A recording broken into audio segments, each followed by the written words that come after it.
Okay, so I got a 2004 Suzuki Intruder. Took this switch apart. It wasn't working too well. I cleaned up these ends. If you wondered how it goes in, it sits right here. There's a screw here, here, and here, and that pops out. And this piece here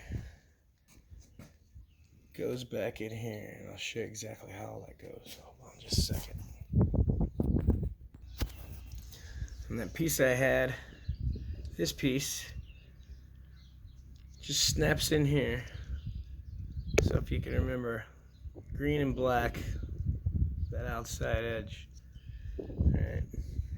It just fits back in here like this.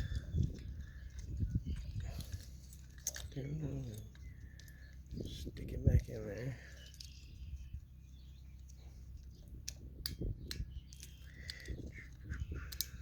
Just like that.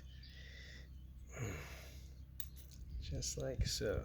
I'm about to move that stuff out of the way. You want to test it.